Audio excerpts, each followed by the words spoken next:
It's Wednesday. We have safely arrived, a little wet, but we're here, the 10th day of December, 2025. I am Dan Kuntz, 39 degrees here in the big city. Just some light rain. Basically, it rained from right around 5 o'clock yesterday afternoon until right about 5 o'clock this morning. Consistently, we got a little over half an inch of rain in that 12-hour period. We're kind of done with the rain, at least here in the Wenatchee Valley, but not where it really counts, which is the east slopes of the Cascades, and that is why all the rivers and streams have taken off, and the creeks too, for that matter. We got some updated flood information for you. The flood watch, by the way, has been extended for Chelan County through Friday. It was supposed to expire tomorrow. They said, nope, we're not done yet, because it rained about 4.5, almost 5 inches just past the east slopes of Stevens Pass yesterday, and all that water has got to go somewhere. It starts filling up the creeks, which fills up the streams, which fills up the rivers, and they're going to get another 4 inches of rain or snow just at the very crest on the east side of the Cascades, which is why Chelan County has been getting the brunt of it. And unbelievably warm. Our overnight low tonight into Thursday is going to be 10 degrees warmer than our afternoon high is supposed to be. Forecast details, and a lot of it is coming up. That's really the dominant story here, is this crazy weather. And we're not done with it yet, by the way. Again, things are going to start quieting down and getting much more acclimated, but it's still going to be really warm. I mean, unseasonably warm temperatures coming up. News, yes. Sports, yes. Everything else that we normally do around here. And I had a chance to sit down with my good friend, Wayne Harris, who will be retiring as the Chelan County Coroner at the end of the year. His term doesn't expire till the end of next year. He's decided he's not going to run for re-election in November of 2026. In fact, he was originally going to retire March of next year, and he's accelerated that process. His last day as the Chelan County Coroner for Wayne Harris will be the last day of the year. I had a great visit with Wayne. It's the first of two parts that airs today. It's tour time. We got a lot to get to. Let's go. The Wenatchee Heights camera, not usable. Well, it's usable. It's working. You just can't see anything.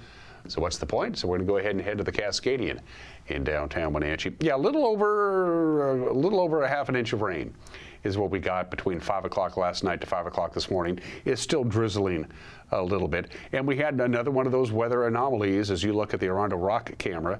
Hello, Turtle Rock, by the way. Yesterday's high temperature, 48 degrees, happened at 3:46 in the morning, and then it never got warmer than that.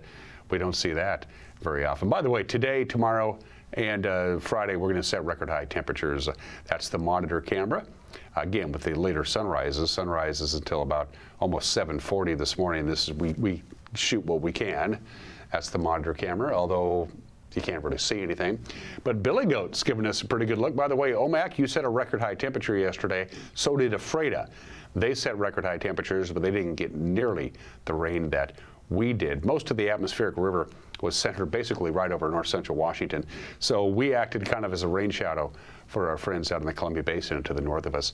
This is an updated slide. They sent it last night at about 9:30. They have extended the flood watch for Chelan County through Friday morning. Again, rain in the lower elevations, not very much. It's the rain in the higher elevations that is making all the streams and creeks and rivers really take off. And as I mentioned before, they're going to get about another 4 inches of rain to the upper elevations that will feed all those rivers and streams and creeks. Windy this afternoon and into Thursday morning for the Wenatchee Valley. Most of the wind will be tonight.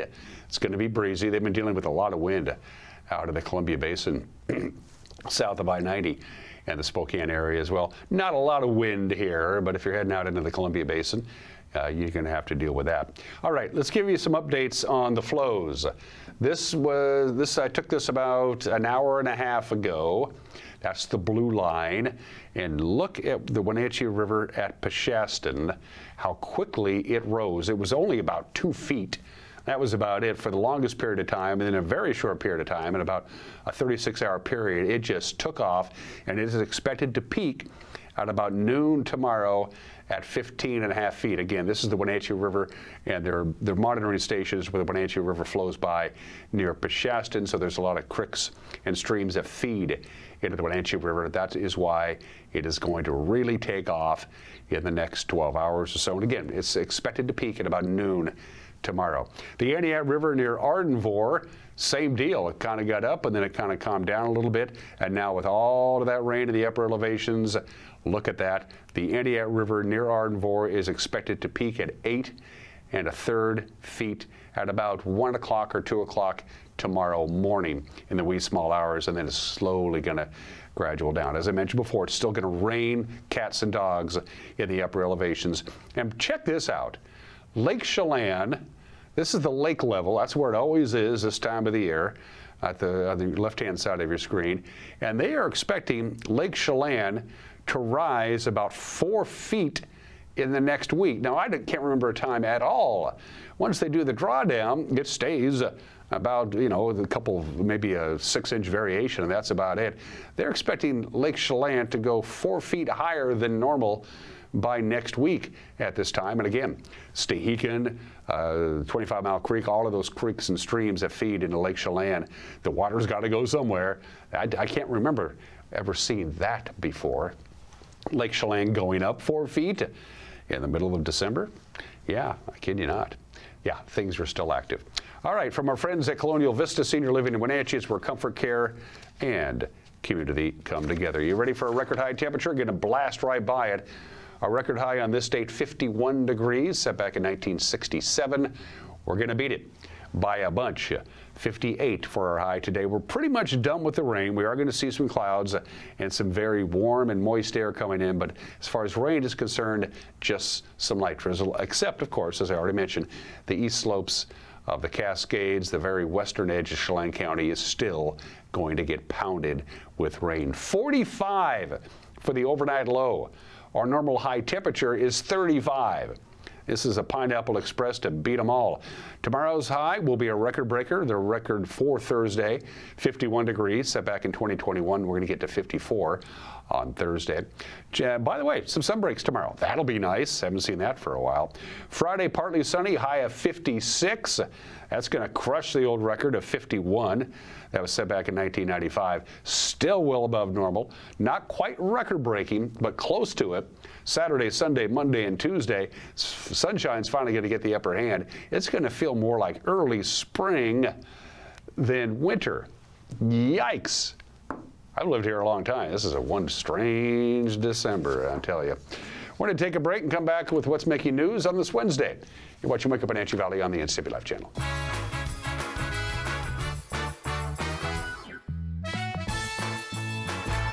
Caught in a conflict? Family? Workplace? Neighbor? Business? Housing disputes?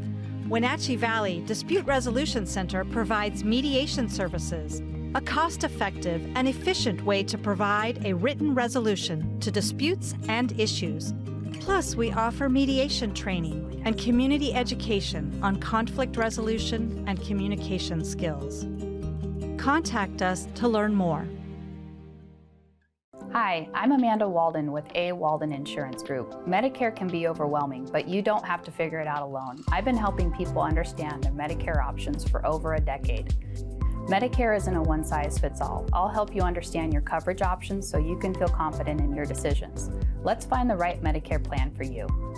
Call me today or come and see me at my office located on South Chelan Avenue in Wenatchee between the YMCA and the Social Security office. I look forward to meeting you soon. Craving fresh Asian comfort food?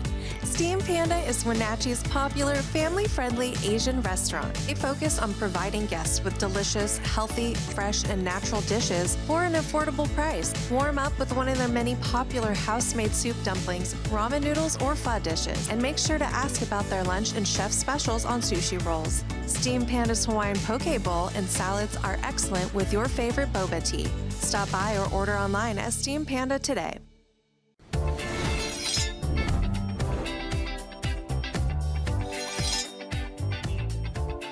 I'm Jen Mueller. Watch for my show, I Cook, You Measure on NCW Life. It's part cooking instruction, part entertainment, and all about connecting over food and wine with your favorite Northwest athletes. Watch I Cook, You Measure with Jen Mueller Mondays at 1, Wednesdays at 2, Fridays at 11 a.m., and Saturday and Sundays at 10:30 p.m. right here on the NCW Life channel.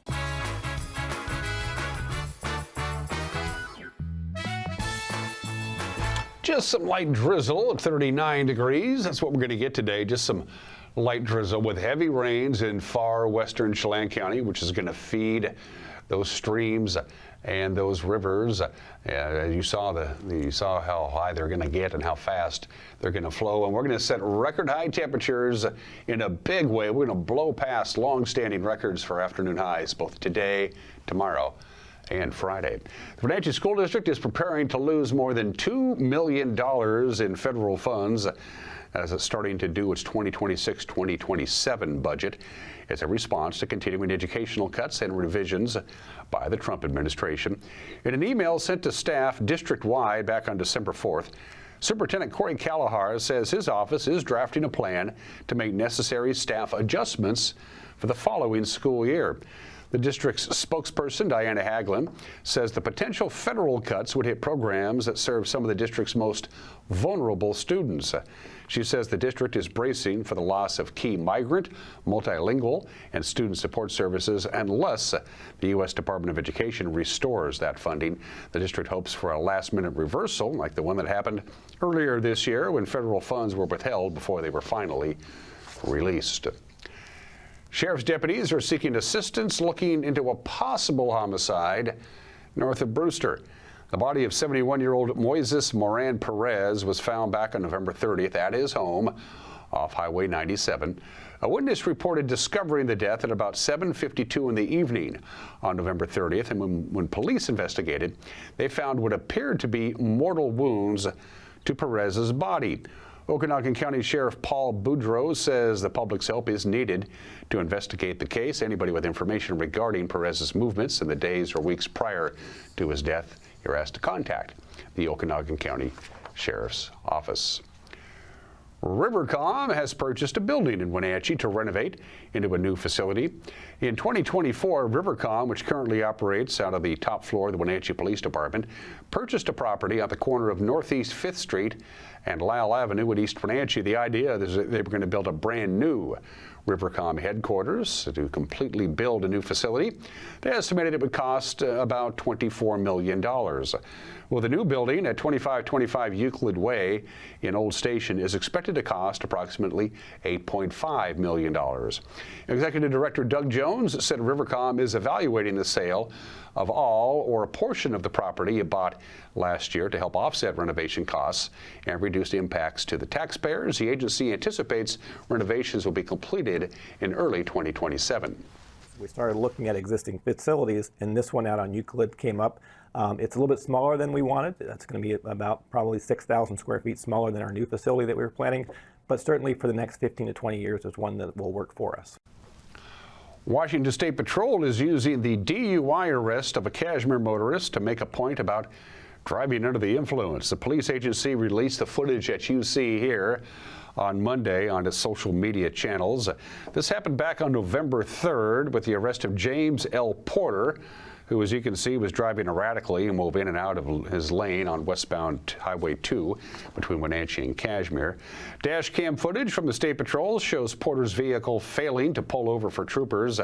He nearly struck the guardrail a couple of times. The medium speed pursuit ended on Hay Canyon Road. That's where the 56-year-old Porter was arrested. He pled guilty in Chelan County Court to DUI, reckless driving, and failing to stop for police. Porter was sentenced last month to 105 days in custody, with 60 of those days served on electronic home monitoring.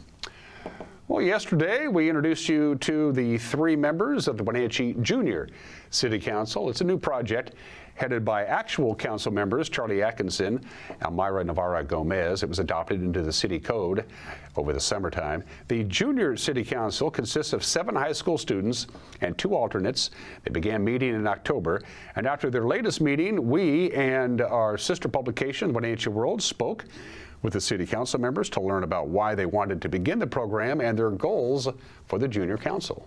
Junior City Council came about when a group of students visited last January, earlier this year, and they were part of a class from the high school, and Louise Anna, who's on our Junior City Council, asked me how she could become more involved with the community. And I told her that I had heard about the Junior City Council in Auburn, and if she was interested, told her how to get a hold of them, and from there, here we are today.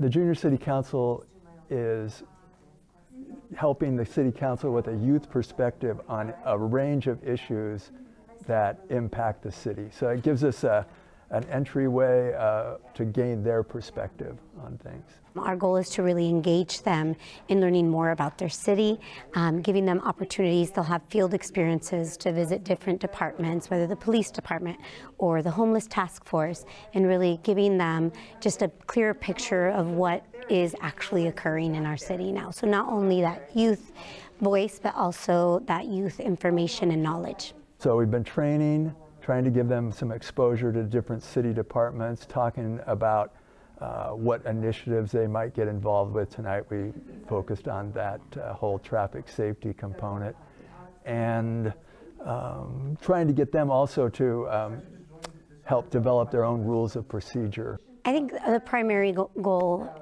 would really just be that they engage with our city, that they not only gain a better understanding of what it takes to really run a city and to be good citizens and active part of this community, but also in the long run, we hope that these young adults will come back. They might even join City Council based on these experiences. That would be my long-term goal, is really giving them that purview, that early exposure to what it means to be a civic leader and to really engage with your community. I think in terms of the specifics on the training, we're fortunate to have Mr. Bailey, who taught at the high school for 40 years and was on the city council, I think, for 14.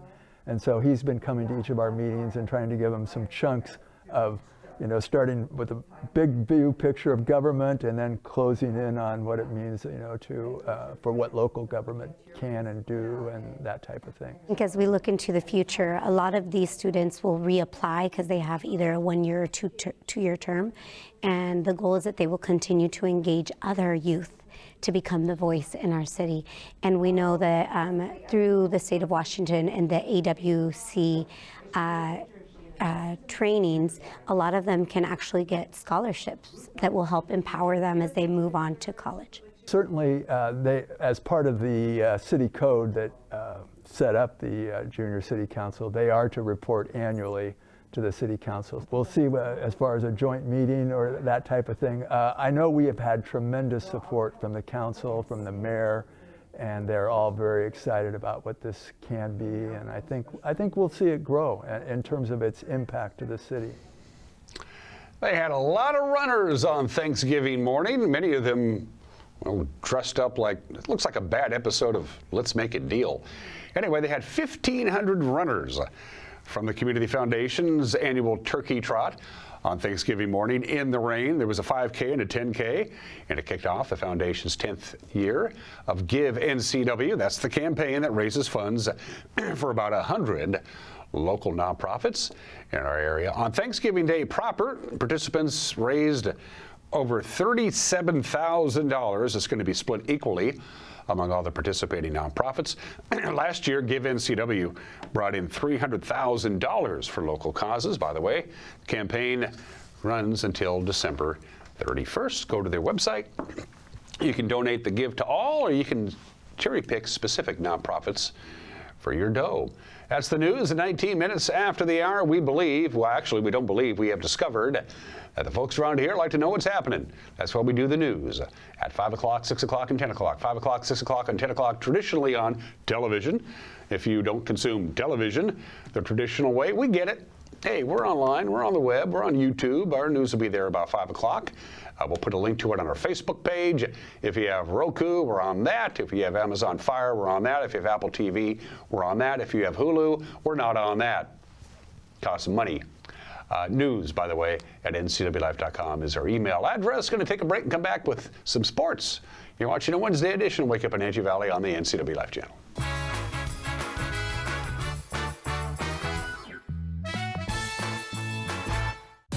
Your favorite local channel is now available for free on your smart TV and connected streaming devices. Watch live programming and catch up with the latest shows on demand. See the local stories that matter to you. NCW Life, now on Roku, Fire TV, and Apple TV.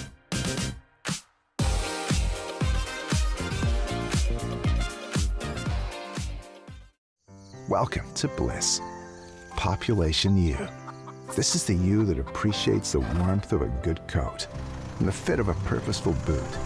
At Coastal, we want to be your partner in finding your bliss.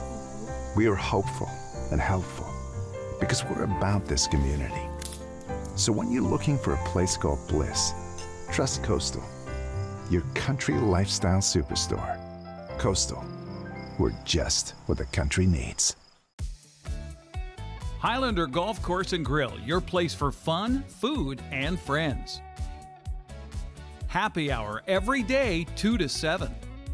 Try their brand new menu and famous prime rib every Saturday night. Planning a celebration? Book your holiday party, wedding, or private event, even in their exclusive simulator rooms.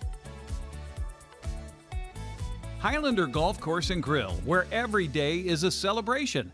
Visit today. Hey, welcome back to Save Mart. What can we help you find today? We're looking for a mattress. Oh, right this way. We got a large selection. We have this pillow top here. Oh, comfortable. We have more to choose from down here. Oh. I think I have the perfect one over here for you. I guess we'll take this one. You'll find it at Save Mart. Full service at a low, low price.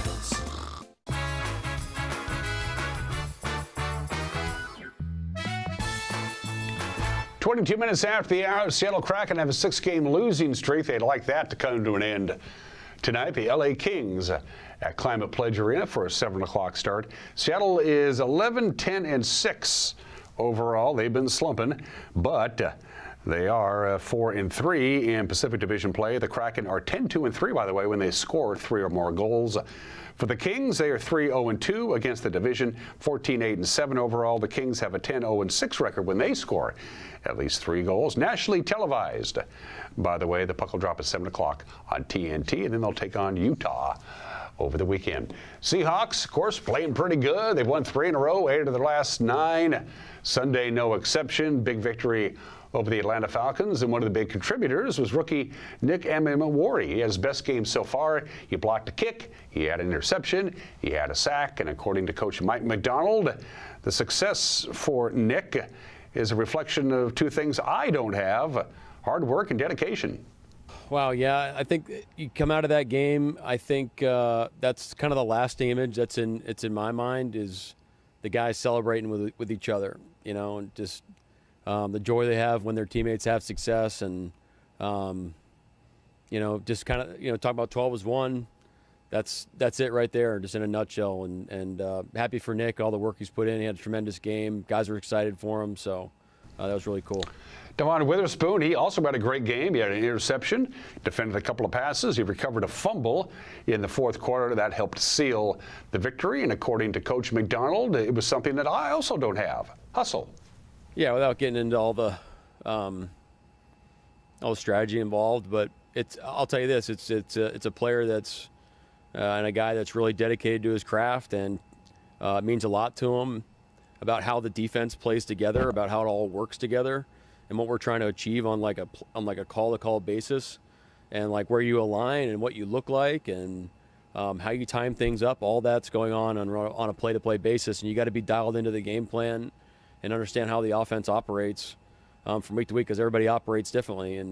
And Spoon is leading the charge on that front, and he's got a great feel for the game naturally too, but it doesn't just happen by accident. You know, he puts a ton of work into it. It matters to him. He's passionate about being right and making it come to life, and that's what happens. He said it yesterday, but ball finds energy, and I mean, that was a that was a highly energetic play. Of course, it was 6-6 at halftime, and then they outscored the Falcons 31-3 in the second half, and Coach McDonald credits the quarterback and the offensive coordinator for sticking with the game plan.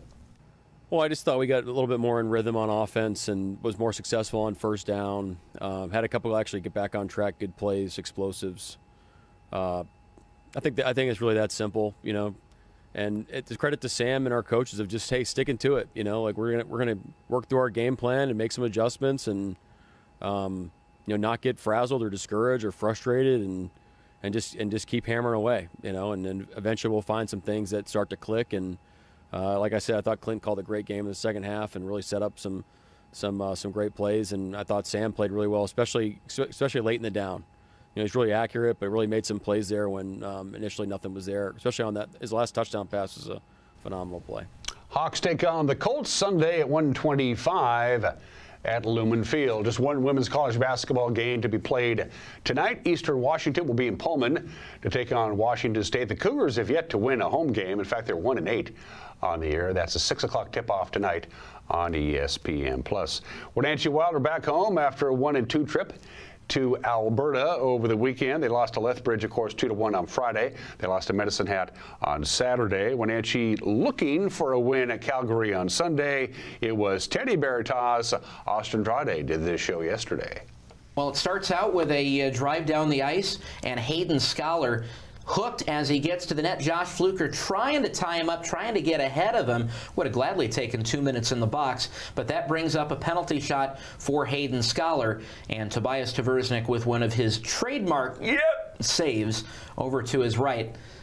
Another skate stop off the post. The point, the signal was to center ice for the penalty shot. That brought a few of the Bears onto the ice. Everybody didn't wait until you hear the goal horn, so they had to wait a couple minutes before they could fire up the shot. This shot fired up top by Boston Tate. No red light, no problem. It hits the back bar at the top. Nary a ripple of the net or a red light. Take another look at this one. Just inside underneath the roof, but you can clearly see it gets well underneath the crossbar, and that makes it a 1-0 game. Boston Tate's first WHL goal. More on him in a moment after Chelan Miles' first WHL assist. Luka Sherbina might be shoveling snow later in the winter. How about shoveling pucks to the net on this night in Calgary? His 13th of the year. That makes it 2-0. Wild going to the third period, still with the shutout intact. I shouldn't have used that word, should I? Chance in front, scraped away, still scrapping for it. Puck is still caught. Can the Wild clear it?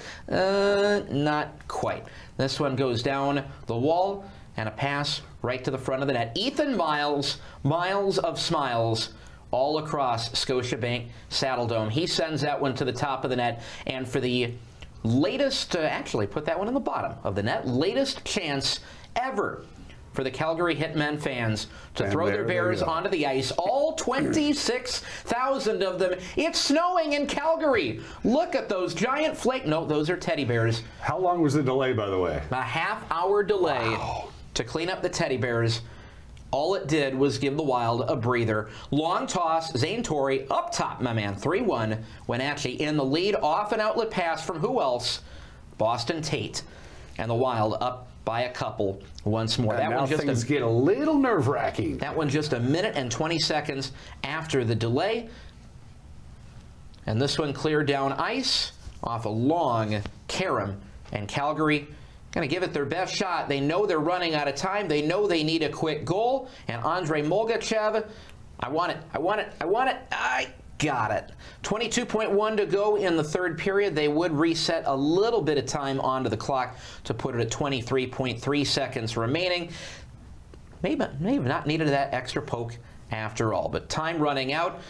The Hitmen through the kitchen sink and all the plumbing underneath it at the Wild in the third period. 17 shots to 4 in the final 20 minutes. They needed 18. They had to settle for 17. They needed 3 goals.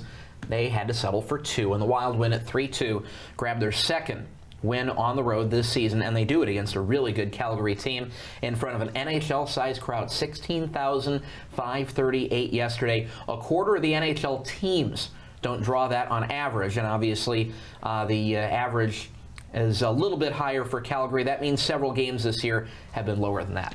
Next up for the Wild, Town Toyota Center Friday night, the Tri-City Americans are in town, and Austin told me Tri-City's strength is their defense. We're taking on a Tri-City team. They're in 8th place, 9th place right now in the conference, but they've got a winning record right now, and part of the way they've been able to do it, you notice they've got one of the lowest ranked offenses in the league. They've got one of the best defenses in the league. So they're a group that can grind out a close, low-scoring game. They win a lot of close games. And we found out this past week that they've got an extra scoring threat at the other end of the ice in their goaltender, who scored his first goalie goal this past week. So, no, they've got maybe the best goaltender in the league in Xavier Wentz. So they've got some talented players on that team. And if we're going to win some games against Tri-City this weekend, we may have to grind out some close ones. We're going to need some good goaltending and some good defense, some good shot blocking like we got on Sunday against Calgary. May have to go back to the tape and watch that one again to figure out how to remember how to grind out one of those close wins. The Americans Friday night at home at the Americans on Saturday, and then the Silvertips, the first place Silvertips, come to town on Sunday.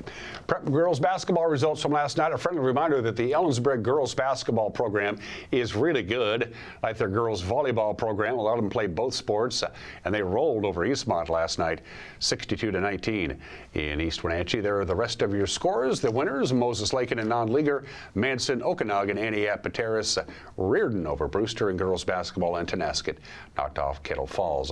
Prep boys basketball from yesterday. Moses Lake knocked off Ellensburg 76-57. It took just a point. Manson 1 point better than Highland in boys basketball, 45-44. Liberty Bell over Okanagan, Bridgeport over Aniat, Reardon knocked out Brewster. It was a clean sweep for them. Kettle Falls knocked off Tonasket. Cascade Christian Academy rolled over Pateris, and Garden City Academy knocked off Soap Lake. And just 2 games on the schedule. It's a boys-girls doubleheader in Cascade, well, in Leavenworth. It's Cascade High School. Their gym is in Leavenworth the last I checked. It's a doubleheader, OMAC and Cascade in Caribou Trail League basketball. And those are just some of the games that people are playing. Happy birthday, Melville Dewey. That just sounds like a nerd's name, doesn't it? Hello, my name is Melville Dewey. He invented the Dewey Decimal System, which is why today is Dewey Decimal System Day, the worldwide way for libraries to keep track of where the heck to put the books. They had to have some sort of organizational theory, some sort of something. How do we know where to put the book back when we're done with it? And thank you to Mr. Dewey, who was born on this date. He came up with the Dewey Decimal System in 1876. There are 10 main fields, and then there are sub-fields into that, and then specialized fields inside of that. Every library, almost every library in the world that I know of, uses the Dewey Decimal System to classify their books. He was also a big proponent of the metric system, which we don't use. And of course, I remind people of this. 2 countries you really don't want to be associated with is Myanmar and Liberia. Well, Myanmar, Liberia, and the United States are the only 3 countries in the world who don't use the metric system. We learned the metric system back in 6th grade. I don't use it either. Today in history, guess that state flag. We always like to do the guess the state flag if it's not obvious. I'll give you a hint. It's the Magnolia State. Happy birthday, Mississippi. Mississippi is 208 years old today. 208 years old today. They joined the Union on this date in 1817, the 20th state, the Magnolia State. The last dry state in the Union. Mississippi had total prohibition statewide on alcohol sales until 1968, and there are still some dry counties in Mississippi where you can't buy alcohol. Mississippi was the last state to ratify the 19th Amendment. Apparently they weren't really into women's voting. They didn't ratify the 19th Amendment until 1984. They didn't ratify the 13th Amendment to abolish slavery until 12 years ago. Drag their feet a little bit. Mississippi and West Virginia are the only 2 states in the Union that over the last decade have lost population. Mississippi, #1 in obesity, #1 in diabetes, #1 in high blood pressure, #1 in heart failure, and they had the highest rate of infant deaths, but they're #1 in churchgoers by ratio. Mississippi has more churches and parishioners per capita than any state in the union. Happy birthday, Mississippi. We lost Otis Redding 58 years ago today. My love of Otis Redding's music is boundless. I have everything he's ever done. I've even bought some bootlegs, even though it's against the law. We lost Otis Redding in a plane crash. His personal plane that he owned, carrying Otis Redding, his backup band, the Bar-Kays, crashed into the icy waters of Lake Monoma outside of Madison, Wisconsin. Otis Redding died, his valet died, the pilot died, and 4 of the 5 members of the Bar-Kays were all killed. All of those who died in the plane crash did not die from trauma or injuries. They all drowned because they were wearing their seatbelts. The one survivor, the trumpet player, Ben Cawley, did not have his seatbelt on, and he was able to float on a flotation device until they found him, the late, great Otis Redding. But we got the music, and he was only 26 years old. I love a good bank robbery story. This is one of my all-time favorite stories. Tokyo, 1968. It was the holiday party for the employees of Toshiba, the big annual Christmas party, and they're supposed to get their Christmas bonuses in cash. 4 employees of the bank that Toshiba used drew out a bunch of money, in our equivalency, about $815,000 in American money in cash, again, in metal boxes to distribute to the employees of Toshiba for their Christmas bonus. The 4 employees of the bank were driving from the bank to the party when they were pulled over by a uniformed police officer on a motorcycle. The officer went up to the window and said, "Your branch manager's house has been blown up, and we've just received a tip that they planted dynamite in your car." The 4 employees got out of the car. The officer crawled underneath the car and said, "It's a bomb. Run for your lives." They ran for their lives. The officer got in the driver's seat and drove away. That crime has never been solved. You got to admit, you got to admire the chutzpah there, by the way. And you're going to love the footage of this. 1983, 42 years ago today, the very last NFL game ever played in New York City. Of course, the Jets now play in New Jersey. They had announced previously that they were going to leave Shea Stadium in Queens and move across to the Meadowlands. So this was the very last Jets game in New York City against the Steelers. And it didn't go well. There may have been a little alcohol involved, but the fans decided, well, if they're leaving Shea, we'll take pieces of Shea with us. So they swilled some beers and a little whiskey, and they decided, well, during the game, it was a blowout, by the way, 34-7, they decided, we'll just start making off with pieces of the stadium. After the game, the fans stormed the field, tore up turf, tore down the goalposts, and just general ransacking. They tried to protect one goalpost. That didn't work, so all the cops went to the other end of Shea Stadium to protect the other goalpost. They tore that one down. Yeah, alcohol may have been involved. And by the way, the Steelers won. The final was 34-7. It would be the last game Terry Bradshaw would ever play. He was injured during the game. The next week, the Steelers had a playoff game that Terry Bradshaw did not participate in, and they lost the last professional football game in New York City. They have not been back since. Birthdays, heavenly birthdays, one half of the Huntley-Brinkley Report. By far the highest rated and most popular network newscast between 1956 and 1971. Chet Huntley, born and raised in Montana. He worked at Cairo for a while. Chet Huntley, born in the state in 1911, the legend. But you can watch the Huntley-Brinkley Report. It's on YouTube. They were good. The Partridge Family was a terrible show when I was growing up, but I never missed an episode because I had a huge crush on Susan Day. I think I may still have a huge crush on Susan Day. She was a model. She had never acted before the Partridge Family. She's 73 years old today. Bobby Flay. I watch him every once in a while. I find him moderately entertaining. I don't like to cook, but I like to watch other people cook. Bobby Flay is 61. And happy 43rd to Sultan Kosin. Sultan Kosin is 43. He's a farmer. He lives in Turkey. He is 8 feet 3 inches tall. He is the tallest living person currently on the planet. 8'3". Now that's tall. For heat and air, call Alpine Air. For heat and air, call Alpine Air. They are our platinum sponsors. Whether it's air conditioning in the summertime or heat in the cold of the wintertime, you want your HVAC system to act efficiently and save you some money. Give Alpine Air a call. Recently, Mike Magnotti recorded his 300th opinion on this show. How do I know? He told me. And he's going to tell you. And then part one of my two-part conversation with the soon-to-be retiring Chelan County Coroner. A great conversation with my friend Wayne Harris is coming up. You're watching Wake Up Wenatchee Valley on the NCW Life channel.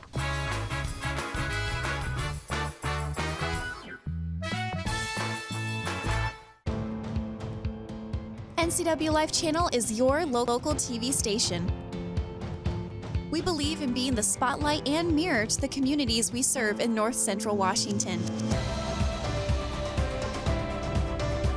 Programming on NCW Life would not be possible without our sponsors. Special thanks to our platinum sponsor, Alpine Air. Turn to the experts at Carrier and Alpine Air.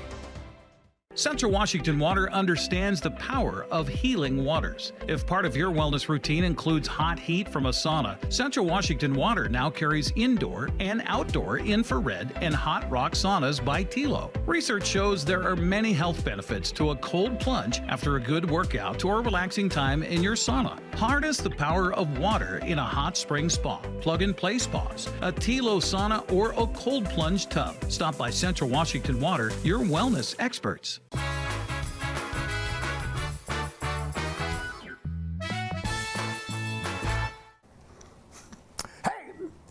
This is Mike Mad Dog Magnotti, and everybody is entitled to my opinion. When NCW Life came on the air in 2016, Dan Kuntz started his show, Wake Up Wenatchee Valley. Dan asked me to do this bit called Everyone's Entitled to Mike Mad Dog Magnotti's Opinion, and I've been doing it ever since. I recently checked and estimated that I have given my opinion on over 300 different topics. Who possibly could be filled with that much hogwash that he thinks it's interesting enough to share? I don't know if I want to answer that one. This is Mike Mad Dog Magnotti, and that's my opinion.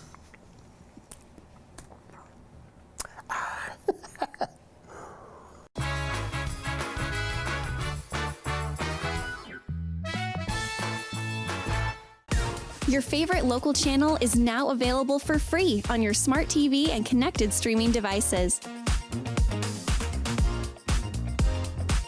Watch live programming and catch up with the latest shows on demand. See the local stories that matter to you. NCW Life, now on Roku, Fire TV, and Apple TV.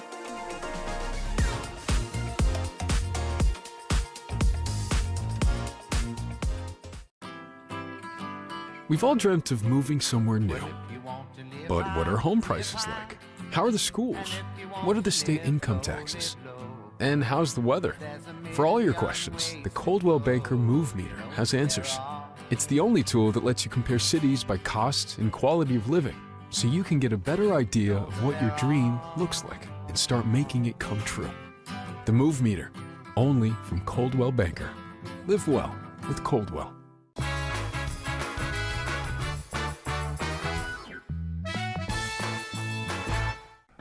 Welcome back to the program. Here is the official piece of paper that makes it official. At the end of this year, Chelan County employee number 1340 will be former Chelan County employee number 1340. And my guest today is Chelan County employee number 1340. You may know him as the coroner of Chelan County, Wayne Harris, heading to retirement. Good to see you, my friend. Thank you. Appreciate you having me. Yeah, it's good. This is the actual piece of paper.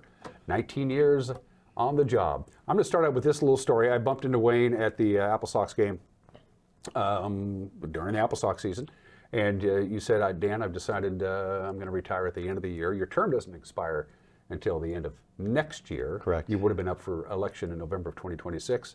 And I said, why, Wayne? I mean, why now? And you looked at me and you said, I'm sick and tired of doing autopsies on 20-year-olds. Yeah. I don't want to do that anymore. Let's start with that. That played a role, didn't it? Yes, yeah. A lot of drug overdoses have been rapidly increasing, and going out on all these calls and telling families. And it's just, it's mentally and emotionally, just physically also, it became a little bit too much for an older guy like me. It just wears you down to see these these should be young, healthy, vibrant people. Most of them are young, not necessarily all of them young, but most of them young. Yeah, and seeing their lives go down the drain like that. Yes, a lot of them were young, but it's interesting, 30, 40, 50 are a lot of the ages. We even had a 70-year-old lady that overdosed on fentanyl. So it's a vast range of ages. And I think a lot of it is the opioid drug addiction that gripped the nation years ago. It's just held on to a lot of those folks, and they pivoted to fentanyl. And then the younger kids are getting it because it's inexpensive and highly addictive. Powerful. Very, yeah, very.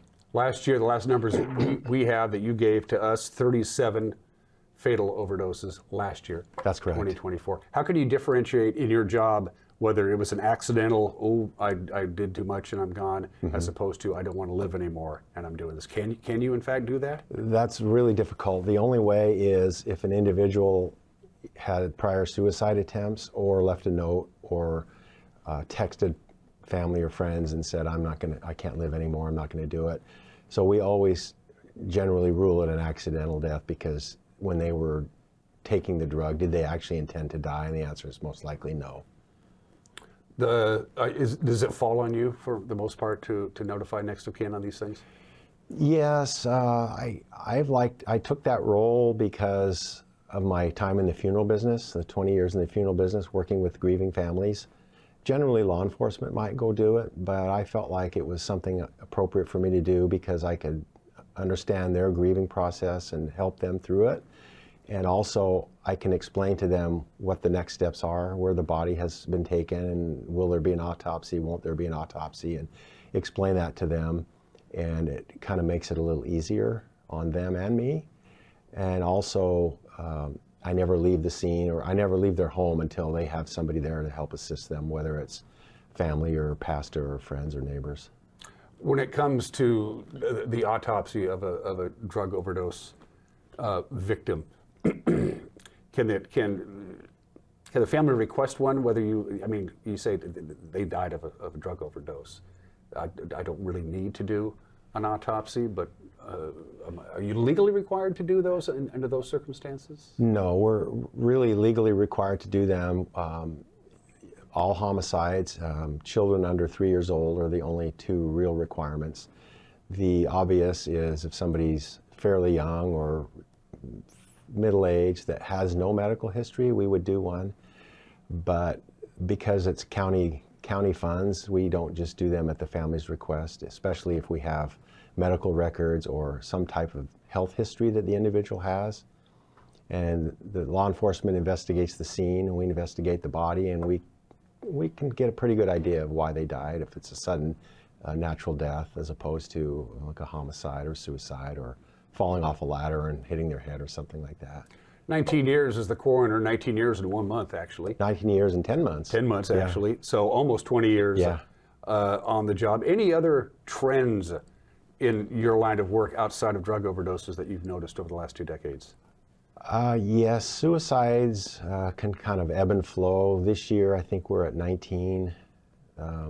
Generally, we're around 7 to 10. And I don't know if that's has anything to do with, I know during COVID, they were up a little bit after, like in 2022 or 23, they were up a little bit. And I'm sure that was COVID fatigue that everyone experienced. There's a lot of people coming over from different counties recreating here, and they'll fall off the mountain or be unprepared and die of the elements. And that has seemed to be up a little bit too, those type of deaths. You mentioned COVID first became an issue in February of 2020. By March, it was a full-blown pandemic.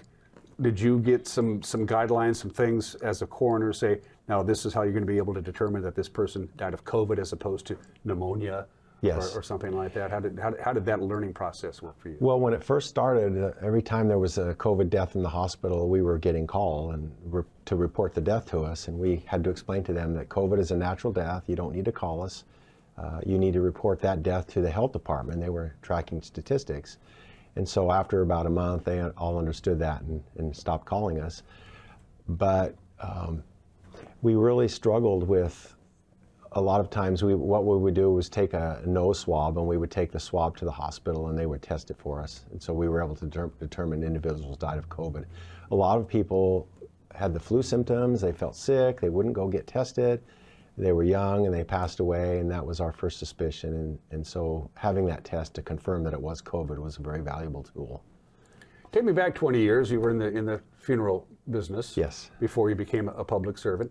Your predecessor, Dr. Fino, took a job, moved away, would do some occasional work here in Chelan County, but the job was open. Talk about the decision-making process to say, I think I want to become the Chelan County coroner. I think I'd be good at it. What made you make that decision 20 years ago? Well, I was deputy coroner for her for about 2 years. I would do one weekend a month call just so they could get her and her chief deputy coroner could get some rest. And so I kind of had my foot in the door and knew what it was like. In the funeral business, I worked with a lot of coroners and medical examiners, so I knew the system. And when she told me she was resigning and that there would be the opening, I kind of thought long and hard about it. At first I thought, well, I don't want to throw my funeral career away and all that schooling I went through for nothing. And then I realized I would still be working with the grieving people and be able to help them. So I decided to put my application in. The Republican committee had 11 people apply. They narrowed it down to 3. The 3 names were given to the commissioners, and I was fortunate enough to be selected. That was in 2006. One of the gentlemen not selected ran against me that year, and I was fortunate enough to win that election. And every year thereafter, I've been unopposed. So it was a very seamless transition. I was a little worried at first that it might be a bit too much, but Dr. Fino was still around, and she was very helpful to get me up to speed. When my mom heard that I was appointed, she said, Wayne, you can't do that. You're not a doctor. I said, Mom, they don't know that. She thought that was pretty good.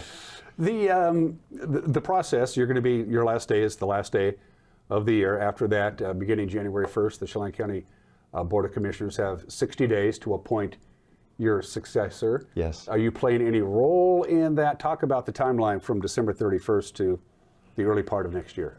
I am not involved in that at all. I believe they're going to try to act upon that quickly, not leave it vacated too soon.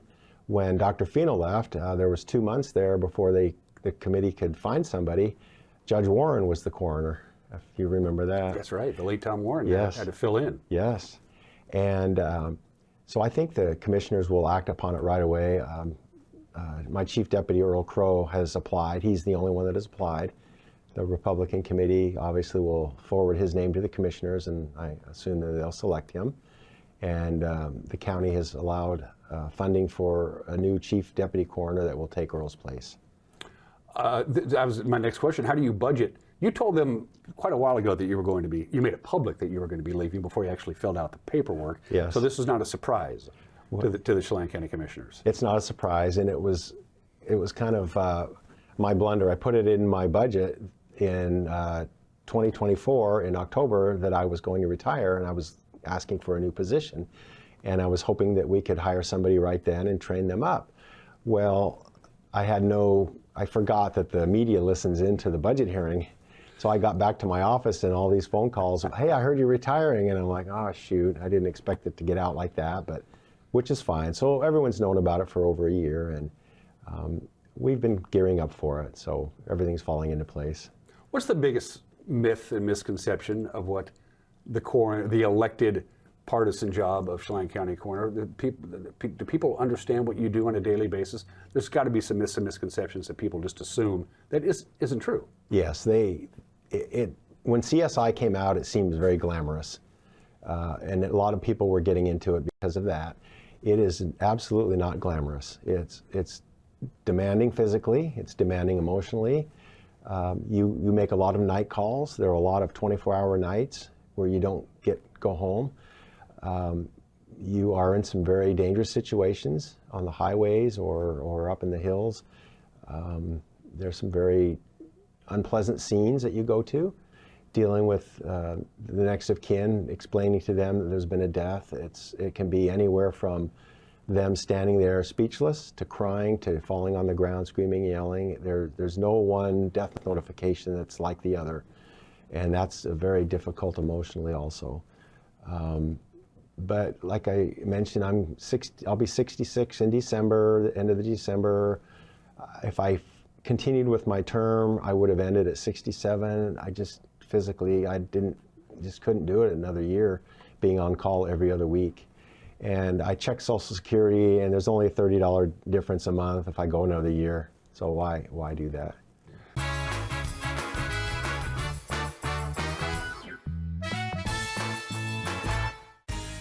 When flooding hit Serve Wenatchee, their office and Fresh Hope Market were devastated. But their mission to help prevent homelessness in this valley hasn't stopped, and neither will we. I'm Todd McLaughlin, General Manager at Apple Valley Honda. Now through the end of the year, we're donating $25 to Serve Wenatchee every time someone takes a test drive. And if you happen to buy a vehicle, we'll give an additional $100 in your name. Because when our neighbors are in need, this community steps up, and we're proud to be part of that.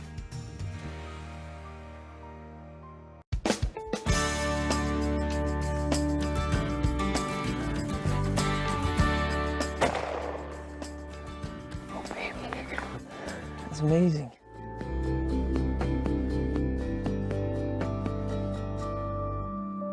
I just missed like, nope, I got him. There we Nice. go. Beautiful kokanee. There we go. Watch for new episodes of the Northwest Outdoorsman on the NCW Life Channel, your local TV station.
Still a little bit of light rain, not really much. We're up to 41 degrees. We're going to be a lot warmer than that today, but it is still going to rain and rain heavily in far western Chelan County. Stevens Pass, just to the east of the summit, got about 4.5 inches of rain yesterday. They're expecting another 4 inches of rain today. All of that water has got to go somewhere, and it's going to go down the Wenatchee River and down the Aniak River. So this is a repeat of what we showed you at the start of the show. The Wenatchee River at Shasta is expected to peak at 15.5 feet at about noon tomorrow, and look how rapidly it rose after being just, 2 feet, 2.5 feet. It was bone dry, the Wenatchee River was. It's not anymore. Again, it's expected to peak at noon tomorrow at about 15.5 feet. And for the Aniak River near Ardenvore, again, this is the official forecast from the Hydrological Department. The Aniak River near Ardenvore is expected to peak at about 1 or 2 o'clock in the morning overnight tonight into Thursday at about 8.31 feet. And this thing really blew me away. Lake Chelan, and of course they can control the level of the lake there, but it's expected to go up about 4 feet, maybe a little bit more than 4 feet by this time next week. The Stehekin, of course, is running high and strong, and all the area streams that feed in to Lake Chelan are running fast and strong. 58 are forecast high today, a record high on this date, 51. We're going to beat that by a whole bunch. That was set back in 1967 with fairly cloudy skies. 45 for the overnight low. Our normal high is 35. unseasonably warm. But we're going to be dry for the most part all the way through till Sunday. Record high temperature on Thursday, record high temperature on Friday, not probably on Saturday and Sunday. And then are you ready for this? Another atmospheric river is going to roll in Sunday night. It's going to rain on Monday. It's going to rain on Monday night, and it's going to rain on Tuesday. I feel like I moved to Hoquiam. Have a great Wednesday. We'll see you tomorrow. Until then, bye-bye.